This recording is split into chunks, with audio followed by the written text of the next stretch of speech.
रहते हैं, पर्दे के पीछे रहते हैं। घर में 3-4 लोग हैं टोटल। शैलेश जी है, 62 साल उम्र हो चुकी है। उनकी श्रीमती जी है, उनकी 60 साल उम्र हो चुकी है। इनके फादर साहब है, 85-86 होंगे शायद, अभी बता देंगे ये। और इनके मदर है, वो भी 85-86 होंगे। यानी 4 लोग घर में है, चारों सीनियर सिटीजन है। एक बिटिया है जिसकी शादी हो चुकी है, हस्बैंड वाइफ दोनों जॉब में है।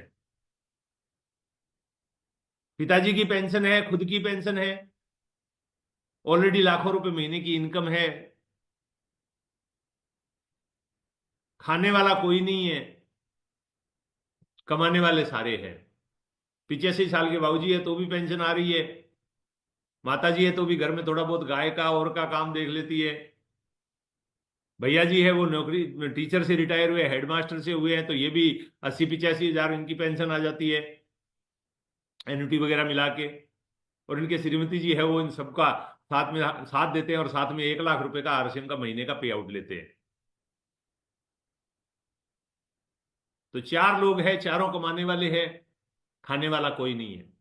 बहुत सारे लोग बोलते हैं मेरे को, शैलेश जी आरसीएम क्यों करते हैं? That is called passion. और यही सवाल आज हम उनसे पूछेंगे, आप आरसीएम क्यों करते हो भैया? ये सवाल लोग पूछते हैं कि अरे हमारे घर में तो 4 भूखे बैठे हैं, एक कमाने वाला है, फिर भी आरसीएम समझ में नहीं आ रहा है। आपके 4 घर में हो, चारों रिटायर्ड हो गए हो, चारों सीनियर सिटीजन हो, फिर भी इतने पैशन के साथ, इतने जुनून के साथ आरसीएम क्यों करते हो? हमें इस सवाल का जवाब चाहिए, जब पैसा आपकी जरूरत है ही नहीं। हिंदुस्तान के बहुत सारे लोग, 69 करोड़ लोग हैं ना, वो जिंदगी जीने का सपना देख रहे हैं। वो चाहते हैं कि आपके जैसी जिंदगी हो जाए ना, तो हम कुछ भी नहीं करें। 69 करोड़ लोग वो जिंदगी जीना चाहते हैं जो आप जी रहे हो, उसके बावजूद आप आरसीएम कर रहे हो। What is passion? इस सवाल का जवाब चाहिए। मैं आप सब लोगों की जोरदार तालियों के बीच में शैलेश आजी को इन्वाइट करूंगा। Welcome on zoom screen mister Shailesh आजी, फर्स्ट टाइम प्रोग्राम के लिए, फुल फ्लैश प्रोग्राम के लिए। वेलकम भैया। Sir welcome, sir welcome. Thank you very much. आ जाइए, आइए सर, आइए। मेरी आवाज क्लियर है? एकदम क्लियर। बिल्कुल सर, ये हमारे पहाड़ों में गूंज रही है आपकी आवाज। अब शुरू कीजिए। चलिए। और आत्माराम सर ने मुझे समय दिया, इसके लिए मैं आभारी हूँ उनका। नेशनल प्रोग्राम पे उन्होंने मुझे कहा, अरे नहीं पहले तो उन्होंने कहा था, लेकिन मैं ही भागता रहा। हाँ भाई ने सही बात है। बिल्कुल सही है, दिस इज रियल फैक्ट। और सर ने मुझे 5-6 बार बोला है सर, लेकिन मैं टाइम नहीं देता था। मैं कहता था कि पहले मैं अपना बिजनेस खड़ा कर लूँ, उसके बाद प्रोग्राम तो होता रहेगा। है, मैं शुरुआत करता हूँ अपनी बातों से। मेरा नाम शैलेश कुमार शाह है और मैं पेशे से शिक्षक हूँ। हाँ, रिटायर्ड हो गया हूँ और इस समय 63 की एज है। फादर 88, मैं तो 1 साल कम ही बोला था।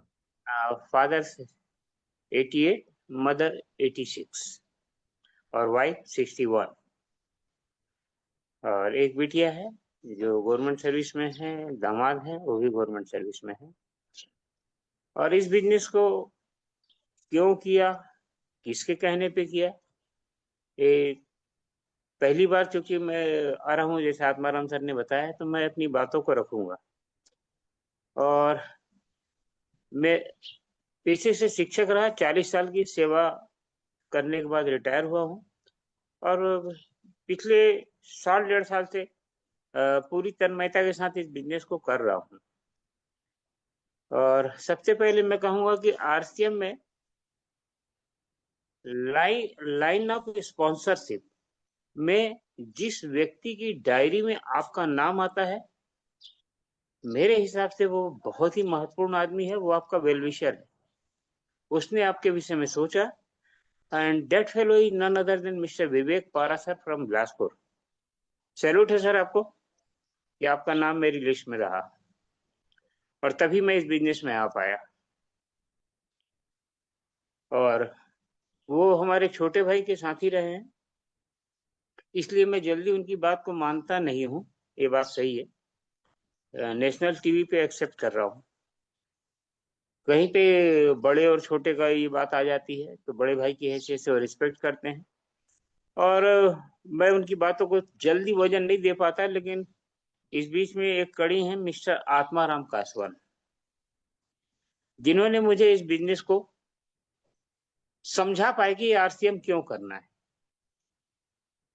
और शिक्षक आदमी था, बहुत भागने की कोशिश किया और मैंने सारा प्रयास कर लिया। अगर मैं आरसीएम में हूं तो उसके पीछे अगर कोई शख्स है तो मिस्टर आत्माराम कासवान। मैं चाहूंगा एक बार उनके सम्मान में और पारासर जी के सम्मान में तालियों से अभिनंदन किया जाए। ये दोनों व्यक्ति मेरे जीवन में बहुत महत्वपूर्ण है और आरसीएम में आगमन जो हुआ आत्माराम सर के कारण हुआ। और आत्माराम सर मुझे ये समझा पाए कि भैया जी आप बाजार से सामान खरीदते हो, वहां पे 10,000 का लेते हो, आरसीएम में 10 का माल 9 में मिलता है, साल में 2 बार फ्री मिलता है, बोनस में घर का हेल्थ मिलता है।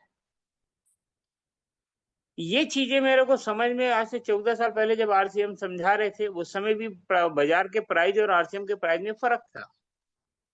तो मुझे लगा कि 1,000 रुपये मेरा बचेगा। और गुरुजी आदमी का दिल कोई बहुत बड़ा नहीं होता है, तो मेरे को लगा कि 1,000 रुपये बचेगा तो कुछ नहीं होगा, तो 250 रुपये हफ्ते की जो सब्जी आती है वो मेरी फ्री हो जाएगी। उस चीज को 250 रुपये हफ्ते को बचाने के लिए मैं इस बिजनेस में आया। लेकिन ये बिजनेस आना आसान नहीं है, इस बिजनेस को करना आसान नहीं है। लगता है सिंपल है, क्योंकि सबसे पहले जब ये आरसीएम अपने को समझ में आता है तो शुरुआत होती है घर से। और घर में होम मिनिस्टर सबसे पहले खड़ी होती है कि ब्रुक बॉन्ड आ रहा था, रेड लेबल आ रहा था, अब आरसीएम की चाय क्यों आएगी। तो मैंने जो किया वो आप भी कर सकते हैं सर। मैं जब, चूंकि मेरे मदर फादर अभी भी हैं, उनका आशीर्वाद मेरे ऊपर है, तो जब श्रीमती जी को मैं नहीं समझा पाया तो जबरदस्ती किया, तो श्रीमती जी लेके हमारे पिताजी के पास पहुंच गई कि बाबूजी देखिए ये आरसीएम की चाय लेके आए। तो बाबूजी पूछे क्या बात है। मैंने बताया उन्हें कि ये अच्छी है और बाजार से सस्ती है। बोले कोई जरूरत नहीं है, जो आता है वही लेके आओ। तो वापस चला गया, पैकेट वापस बाजार गया और अब की बार बाजार से लेके आया एक दिन बाद, तो उस पैकेट को फाड़ के पन्नी में लेके आया। और पन्नी में लेके आने का नतीजा था कि घर में घुसते फिर होम मिनिस्टर खड़ी हुई और उन्होंने कहा कि ये लूज क्यों ले आए हो। मैं बोला डब्बा फट गया था इसलिए मैंने इसको लूज लेके आया है। और उस एक थी उसको 2 महीने इन लोगों ने पिया है। 2 महीने में 4-5 बार बोले कि इस बार की चाय पत्ती अच्छी है। और वो मेरा पहला प्रोडक्ट था जो आरसीएम का मेरे घर में प्रवेश किया। और 2 महीने के बाद फिर जब चाय पत्ती की जरूरत पड़ी तो फिर चाय पत्ती जब आई तो फिर आरसीएम के पैकेट में आई। तो फिर वही बात हुई, श्रीमती जी और फिर बाबूजी के पास बात पहुंच गई। मैंने फिर उनको बताया कि 2 महीने से आप लोग इसी चाय को पी रहे थे और इसकी तारीफ आप लोग कर रहे हैं, तो ये चाय तो अच्छी है, आप भी मानते हैं। बोले हाँ अच्छी तो है। और उसके बाद मैं कहूँ तो मेरी कहानी में मोड़ जहाँ पे आया वो है, वो हमारी श्रीमती जी को मैंने बात को समझाने की कोशिश किया कि इस दुकान से अगर दुकान बदल लेते हैं और आरसीएम की दुकान से सामान लाते हैं तो कुछ पैसे बचेंगे।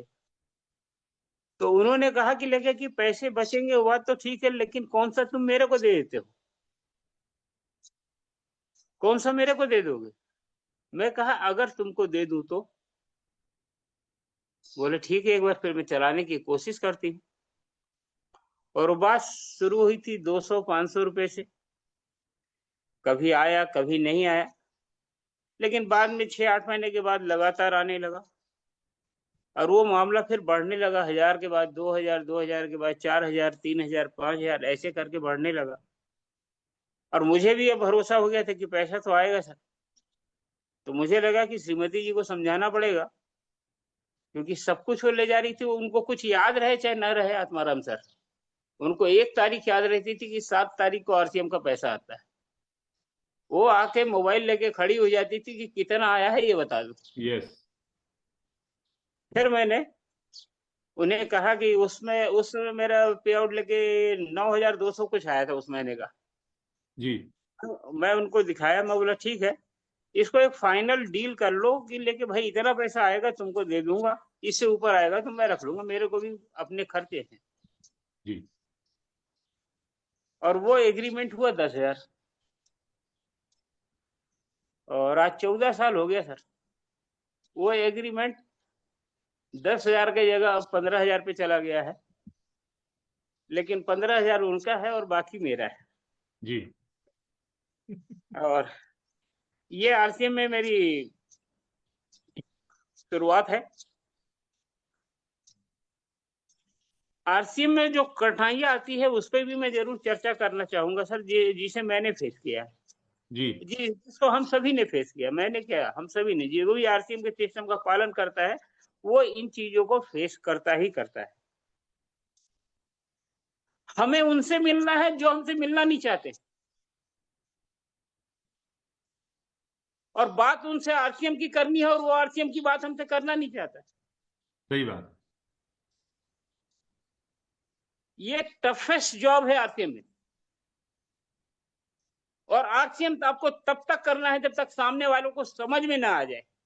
मिलना तब तक है जब तक उसको आरसीएम समझ में ना आ जाए, बिल्कुल सही बात। तभी तक आपका काम है। जिस दिन उसको आरसीएम समझ में आ गया फिर आपका क्या काम है। इसीलिए इस कहा जाता है ये बिजनेस 5 साल करने का है, 50 साल तो आराम करने का है। लेकिन 5 साल वो चीजें करनी है जो आपको मंजूर हो तो भी, नहीं मंजूर हो तो भी। यस ये पारासर जी है, कयूम साहब हैं, बहुत सारे हमारे साथी डॉक्टर भी बैठे हैं, इंजीनियर भी बैठे हैं।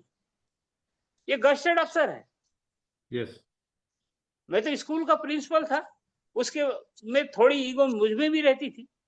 ये दोनों तो गस्टेड अफसर है। इस तरह के लोग तो गस्टेड, मेरे टीम में डीएसपी साहब भी हैं, ज्वाइंट कलेक्टर भी हैं। तो इनको तो ईगो रहेगा ही रहेगा सर। इनको आरसीएम समझ में कहाँ जल्दी आती है। लेकिन जिसको समझ में आ जाता है वो विवेक पारासर जैसा स्टार एमराल्ड बन जाता है, और कयूम जी जैसा एमराल्ड बन जाता है। हमारे गुप्ता साहब भी हैं आपके कश्मीर से। आरसीएम में जो सबसे कठिन काम है वो यही है कि हमें लोगों से वो बात करनी है जो वो हमसे करना नहीं चाहते हैं, और मिलना उससे है जो हमसे इस विषय में मिलना नहीं चाहते। और जिस दिन उनको आरसीएम समझ में आ जाएगा, आप आगे आगे रहोगे, वो पीछे पीछे रहेगा। और जब तक उसको समझ में नहीं आएगा, वो आगे आगे रहेगा, आप पीछे पीछे रहोगे। मेरी तरह। Yes sir, you are great sir, आपको सैल्यूट है सर। Thank you. क्योंकि जब इनसे मेरी गंभीर चर्चा आरसीएम को लेके हुई, जब ये मरीनगढ़ में आए थे, तो एक ही चीज इनका टेप बज रहा था कि आप लोग अनुभवी हुए आदमी हैं पारासर जी, और आप नेटवर्क 21 के पर्सन हैं, मुझे आप लोगों से सीखना है। इसके अलावा इनके मुंह से कोई दूसरी शब्द ही नहीं आई। I think it's called edification. सामने वाले को आपको ऊपर करना पड़ेगा अगर उसको अपनी बात सुनानी है तो। पहले Yes, उसकी बहुत सुननी पड़ेगी, बहुत बढ़िया। पहले उसकी सुननी पड़ेगी। वो 2 मिनट बोले, 1 घंटे बोले, 2 घंटे बोले, आपको सुनना पड़ेगा। उसके सिर के लोटा को खाली करोगे तो आप अपनी बात उसके सिर में डाल सकोगे। बहुत बढ़िया। सही बात है भैया। सर, आरसीएम की कुछ प्रमुख घटनाएं हैं जीवन में, उस पर जी चर्चा करूंगा। मैं एकदम सर लेके पूरा सिस्टमेटिक प्लान को तो नहीं ले रहा हूं, क्योंकि हमारे बहुत सारे साथी लेते हैं, कयूम साहब लेते हैं, पारासर जी लेते हैं, बहुत सारे। आपको प्लान लेना ही नहीं है। आपको तो प्लानिंग बतानी है। प्लान काहे को बताना है? प्लान तो बहुत सारे लोग बताते हैं। मैं कुछ आप ये अलग हटके अपनी आप ये बातों को बताओ सर बता। कि सक्सेस कैसे आती है जल्दी से, वो एमरल्ड कैसे बताओ सर। बनते हैं बाकी वो प्लान बताओ। तो होते हैं। प्लान तो बता दिया। 10 का माल 9 में साल में 2 बार भरी, प्लान खत्म। मैं पार्ली में यही प्लान दिखा के आया था। प्लान तो एक लाइन का है और वो याद हो गया सबको, यहां से बैठे 440 लोगों को याद है प्लान। आरसीएम की कुछ प्रमुख घटनाएं हैं सर। हाँ मैं जिस समय आरसीएम के था उस समय आरसीएम यहाँ पे था नहीं। जी। बिलासपुर में दुकान थी जहां पारासर जी थे, और मैं जहां पे था वहां से 130 किलोमीटर इधर लेफ्ट में दुकान नहीं थी और 140 किलोमीटर राइट में दुकान नहीं थी। और यहाँ से लोगों ने मुझे पागल बोलना शुरू किया कि चाय पत्ती लेने के लिए तू शहडोल और अंबिकापुर जाएगा क्या नमक लेने के लिए। ये सुनना पड़ता है। अगर अब मैं तो 140 से 130 किलोमीटर की बात कर रहा हूं, लेकिन सच तो यह है कि लोग 2 किलोमीटर दुकान नहीं जाना चाहते हैं अपने घर की गली को छोड़कर। यस। फर्क यहाँ पे पड़ता है, जिस दिन आरसीएम समझ में आता है वो 120 किलोमीटर भी 2 किलोमीटर में बदल जाता है, और जब तक आरसीएम समझ में नहीं आता है 200 कदम भी 120 किलोमीटर लगता है। बहुत बढ़िया। यस।